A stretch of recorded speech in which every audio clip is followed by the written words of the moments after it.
flower friends, this is Madonna from Eastside Flower Farm, Los Angeles, California, Zone 9. And we're here today with the snapdragons. So snapdragons, I fall plant mine because in our zone we can fall plant them, which is usually about 4 to 6 weeks before our first frost. And some of them I pinch and some of them I don't pinch. And if you want to pinch them when they're about 8 inches long, tall, you want to pinch the main stem, and then you'll have multiple branching and probably about 5 to 8 snapdragons per bush. And then the other half I do not pinch because I like a long, tall, thick stem. So snapdragons, you want to trim them. You want to cut them when the first buds, first little florets right here start opening up, because in your vase the rest of it will open up. So when I cut it, because this one has been pinched, because I have 1, 2, 3, 4, I have 5 other snapdragons that are coming on here, but this one is a nice thick stalk.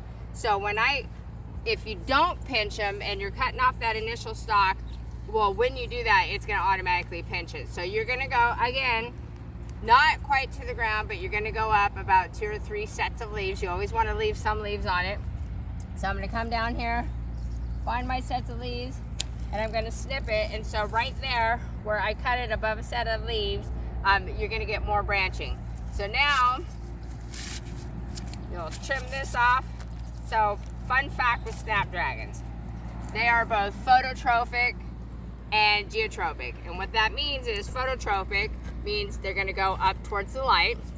Geotropic, which you can tell this one has a little bit of a bend, which is why I net my snapdragons, because if they lean over whatsoever, they're automatically going to go against the gravity. So they're going to go up towards the light. So geotropic is against the gravity. So you're going to get this bend. And if you put them in a bucket after you trim them, they're this long. If they lean over like this, they're going to automatically start bending back up away from the gravity towards the light. And they never correct. You cannot correct that. So this I'll snip off to here and it doesn't matter anyway. Also, fun little fact, if you trim your snapdragons like this and you notice that the bottom florets start falling off, it's because your friendly bees have already pollinated it. So I usually, not today, but I usually come out really early in the morning to cut my snapdragons. I like to beat the bees. So if you notice, like I said, they're for no reason, you don't have florets up here and these are falling off, your bees have already gotten to it. So you want to beat them when it comes to harvesting if you want to put them in a bouquet. Another fact with snapdragons, or Antirrhinum majus, is they come in 4 categories. You'll buy your seeds. If you go to like Johnny's Seed and you buy them, you'll notice that they'll say a 1, 2, 3, and 4. That does not tell you when to plant them. That tells you when they're going to bloom. So whether it's a fall, spring, winter, spring, spring, summer, summer, fall. So that is going to tell you whatever group it is, 1, 2, 3, or 4.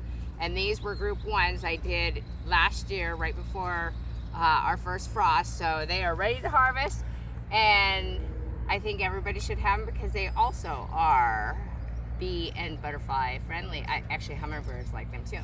So there's your fun fact for snapdragons. Thanks, guys.